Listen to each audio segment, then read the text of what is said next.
अघिभरि scroll गरेर भ्याएन है, अहिले पनि स्क्रोल नै गर्दै हुन्छ। स्क्रोल गर्दा गर्दै मेरो भिडियो बिचमा आएको हुनसक्छ, त्यसको लागि माफी चाहन्छु।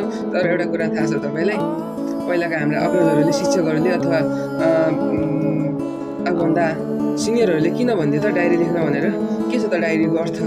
त्यो म आफूमै पर्सनल्ली एप्लाई गर्न गइरहेको छु। अहिलेको युगमा डायरी त्यति इफेक्टिभ छैन है।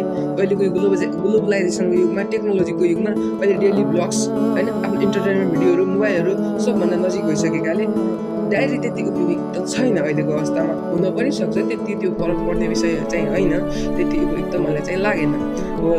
त्यो विषयमा चाहिँ के हो त भन्दाखेरि आज म भन्न गइरहेको छु। हेलो, म चाहिँ किरण सिंह विष्ट, मेरो नाम किरण सिंह विष्ट हो, रेलन। म आजको जो म छु र त्यसको 1 महिना पछिको म जो छु, म त्यसमा अन्तर कम्पेरिजन गर्न गइरहेको छु। के तपाईँहरू यो जर्नीको साथ अथवा साक्षी बन्न चाहनुहुन्छ भने यो भिडियो अवश्य हेर्नुहोला है। यसमा नम्बर 1 म के गर्दैछु भने आजको मेरो कन्डिसनहरू तपाईँहरूलाई भन्नेछु। त्यसपछि 1 महिना पछिको रिजल्टहरू डेली रूपमा म इम्प्रुभ गरेर तपाईँहरूलाई पोस्ट गर्ने नै छु होइन। त्यो फर्स्ट 1 पोइन्ट। त्यसपछि आफ्नो भएको चेन्जहरू त आफूले गर्न सक्ने, डेफिनेटली के गर्न कुनै प्रेसर, आफूमा कुनै प्रेसर भएपछि मात्रै मान्छेले त्यो काम पर्फेक्सनले गर्छ, बाध्य भएर गर्ने गर्दछ। त्यही भएर यो आफूलाई मैले प्रेसर क्रिएटिङको लागि पनि हो। तपाईँहरूको नि हातमा मोबाइल छ होला, तपाईँहरू पनि ट्राई गर्न सक्नुहुन्छ।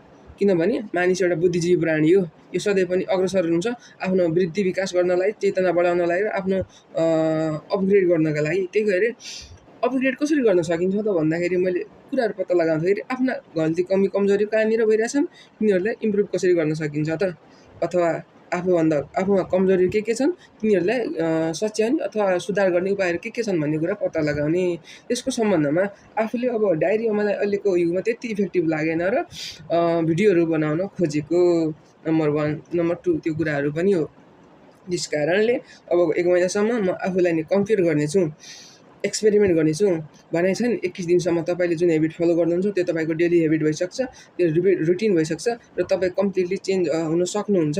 तपाईँको हेबिट चेन्ज हुनसक्छ, कम्प्लिटली मान्छे त चेन्ज हुँदैन। हेर्नुहोस्, त्यति छोटो समयमा मान्छेको व्यवहार परिवर्तन हुँदैन, मान्छेको मानसिकता चाहिँ परिवर्तन हुँदैन, त्यसको व्यवहार चाहिँ, त्यसको रुटिन चाहिँ, जसको दैनिक कार्यहरू चाहिँ चेन्ज हुन्छ, एउटा नयाँ आदत चाहिँ आउँछ है मान्छेमा। त्यस कारणले एउटा एक्सपेरिमेन्ट गर्ने क्रममा म आफैमा एक्सपेरिमेन्ट गरिरहेको छु।